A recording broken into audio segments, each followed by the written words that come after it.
Hi hello friends, ಕನ್ನಡದಲ್ಲಿ top 3 horror ಮೂವಿನ ನಿಮಗೆ ನಾನು ರೆಕಮೆಂಡ್ ಮಾಡ್ತಾ ಇದ್ದೀನಿ. ಈ ಮೂವಿನ ನೀವು ಮಿಸ್ ಮಾಡದೆ ನೋಡಿ. First one Durgashakti. ಇದು ಒಂದು ಮಿಸ್ಟರಿ ಆ್ಯಂಡ್ ತುಂಬ ಹಾರರ್ ಇರೋಕ್ಕಂಥ ಮೂವಿ. ಇದ್ರ ಜೊತೆಗೆ ಪುನರ್ಜೀವನವು ಸಹ ಈ ಮೂವಿಯಲ್ಲಿ ಇದೆ. ಸೊ ಈ ಮೂವಿ ನೀವು ನೋಡ್ತಾ ಇದ್ರೆ ಭಯ ಆಗೋದಂತೂ ಪಕ್ಕ. ಮಿಸ್ ಮಾಡದೆ ನೋಡಿ, ಯೂಟ್ಯೂಬಲ್ಲಿ ಅವೈಲೇಬಲ್ ಇದೆ. ನೆಕ್ಸ್ಟ್ ಸಂಯುಕ್ತ. ಈ ಮೂವಿ ಶಿವರಾಜ್ ಕುಮಾರ್ ಅಭಿನಯಿಸಿದ್ದಾರೆ.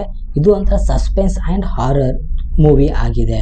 ಸೊ ಕನ್ನಡದಲ್ಲಿ ಮೋಸ್ಟ್ ಹಿಟ್ ಫಿಲಮ್ ಅಂತಲೂ ಸಹ ಈ ಮೂವಿಯನ್ನು ಹೇಳ್ತಾ ಹೋಗ್ಬೋದು. ಒಂದು ಇನ್ವೆಸ್ಟಿಗೇಷನ್ ಮಾಡೋದಕ್ಕೆ ಬಂದಿರ್ತಾರೆ, ಅಲ್ಲಿ ಏನೆಲ್ಲ ಆಗುತ್ತೆ, ಯಾವ ಥರ ಹಾರರ್ ಆಗುತ್ತೆ ಅನ್ನೋದು ಈ ಸಿನಿಮಾದ ಕತೆ. ಮೂರನೇದು ಬಂದು ಅದೇ ರಾಗ ಅದೇ ಹಾಡು. ಇದು ಅಂತೂ ಅಲ್ಟಿ ಆಗಿದೆ ಫ್ರೆಂಡ್ಸ್. ಈ ಮೂವಿನ ನೋಡ್ತಾ ಇದ್ರೆ ಕಳೆದು ಹೋಗೋದಂತೂ ಪಕ್ಕ ನೀವು. ಸೊ ಇದು ಕೂಡ ಒಂದು ಪುನರ್ಜನ್ಮ, 2 ಜನ್ಮದ ಸ್ಟೋರಿ ಆಗಿದೆ. ಇಬ್ಬರು ಲವರ್ಸ್ಗಳ ಮಧ್ಯೆ ನಡೆಯೋಕ್ಕಂಥ ಸಿನಿಮಾ. ಇದರಲ್ಲಿ ಕೂಡ ಶಿವರಾಜ್ ಕುಮಾರ್ ಅಭಿನಯಿಸಿದ್ದಾರೆ. ಈ 3 ಸಿನಿಮಾಗಳನ್ನು ಮಿಸ್ ಮಾಡದೆ ನೋಡಿ ಫ್ರೆಂಡ್ಸ್.